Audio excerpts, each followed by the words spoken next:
오늘은 창세기 21장 말씀입니다. 오늘도 주시는 말씀의 은혜가 우리 안에 넘치기를 원합니다.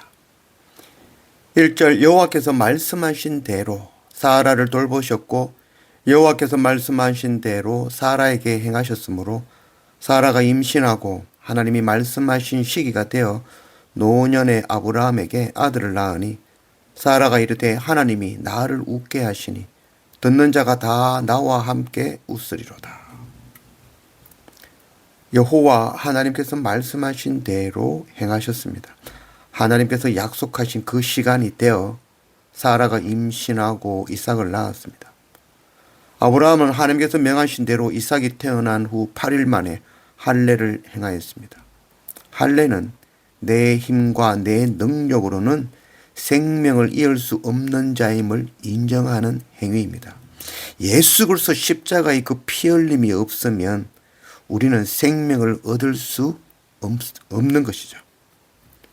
성경에서 생명 있는 자, 살아있다라는 것은 생명을 잉태할 수 있는 자를 산 자, 살아있는 자라고 하는 것이죠.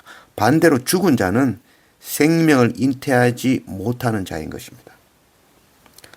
하나님 나라의 상급은 나의 열심이 아니라 나를 통하여 낳은 생명이죠. 153 물고기입니다. 세상에 복음 전하여 얻은 제자입니다. 마지막 날에 잡은 물고기 한 마리 없이 전도 한 명 못하고 생명을 잉태하지 못한 자는 바깥 어두운 곳에 쫓겨나 슬피 울며 이를 갈게 될 것입니다. 사라가 90세, 아브라함이 100세에 이삭을 낳았습니다. 드디어 생명을 잉태하는 자, 산 자가 된 것이죠. 열국의 아비가 되고 열국의 어미가 된 것입니다. 나를 웃게 하시니 듣는 자가 다 나와 함께 웃으려다. 이삭은 아브라함과 사라가 하나님 앞에서 웃었던 것에서 웃음이라는 뜻으로 이삭이라고 불렀습니다. 아브라함과 사라의 그 웃음은 하나님의 약속을 믿지 않는 비꼬미 웃음이 아니라 자기 부정의 웃음이죠. 내 같은 존재가 어떻게 이런 웃음이었죠. 하나님께서는 자기 부정의 그 슬픈 웃음을 참 기쁨의 웃음으로 바꾸어 진정으로 웃게 하신 것입니다. 8절 아이가 자라매 젖을 떼고 이삭이 젖을 떼는 날에 아브라함이 큰 잔치를 베풀었더라. 사라가 본즉 아브라함의 아들 애굽 여인 하갈의 아들이 이삭을 놀리는지라. 그가 아브라함에게 이르되 이 여종과 그 아들을 내쫓아라. 이 종의 아들은 내 아들 이삭과 함께 기업을 얻지 못하리라 하므로. 이삭이 젖을 떼는 날, 즉 3년이 지난 후 큰 잔치를 베풀었습니다. 그동안 이스마엘의 뒷전으로 밀려났죠. 아브라함 89세에 이스마엘을 낳았으니까 이삭이 3살 되어 젖을 떼는 날 이스마엘은 17살이 된 것이죠. 이스마엘은 동생 이삭을 미워하고 박해하였습니다. 결국 하갈과 이스마엘이 쫓겨나는 것이죠. 이것은 하나님의 뜻도 아브라함의 뜻도 아닌 바로 사라의 뜻이고 또한 하갈과 이스마엘의 욕심 때문이라 할 것입니다. 사도 바울은 이 이야기를 이스마엘은 시내산에서 받은 율법의 상징으로 또 이삭은 하나님의 언약의 상징으로 설명하고 있습니다. 즉 이스마엘이 이삭을 학대하는 것은 모세가 받은 그 율법이 하나님의 언약의 복음을 핍박하게 될 것, 곧 율법의 법이 복음으로 오신 예수 그리스도를 십자가에 못 박게 될 것을 미리 비유로 주신 말씀으로 해석하였습니다.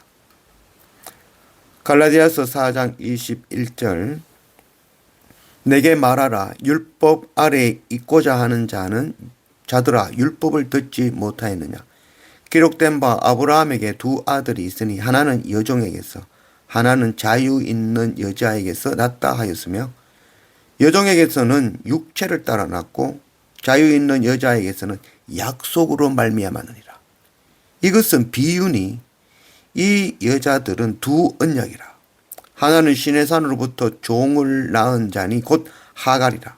그러나 그때에 육체를 따라 난 자가 성령을 따라 난 자를 박해한 것과 같이 이제도 그러하도다. 그러나 성경이 무엇을 말하느냐? 여종과 그 아들을 내쫓으라. 여종의 아들이 자유 있는 여자의 아들과 더불어 유업을 얻지 못하리라 하였느니라. 그런즉 형제들아, 우리는 여종의 자녀가 아니요 자유 있는 여자의 자녀니라. 육체로 난 것은 쫓겨나고 바깥 어두운 곳에서 슬피 울며 이를 갈게 될 것입니다. 그럼 우리는 육체로 난 자일까요? 영으로 난 자일까요?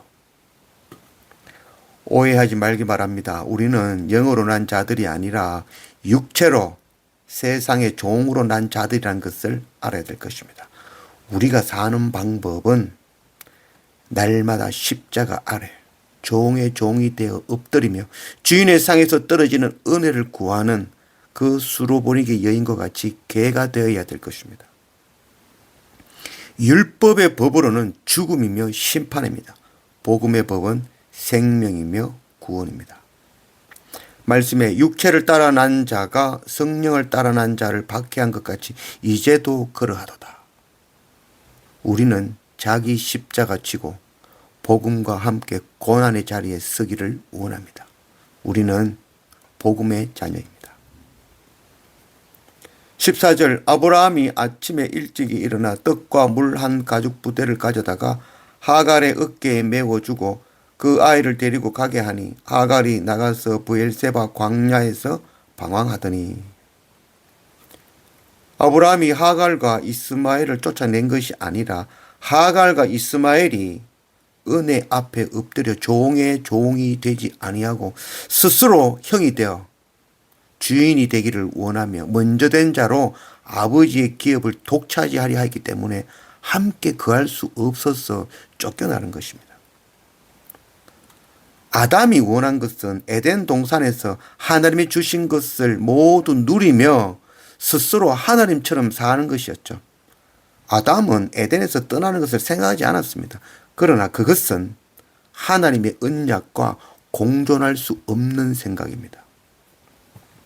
자기 마음대로 하면서 하나님의 법 아래에 살고자 하는 것 있을 수가 없는 거죠. 하나님의 법에 순종하는 자가 하나님의 법 아래에 함께 살아갈 수 있는 것이죠.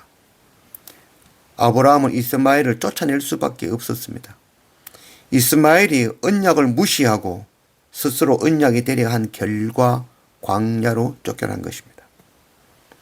이스마엘이 사는 방법은 이삭의 종이 되는 것입니다.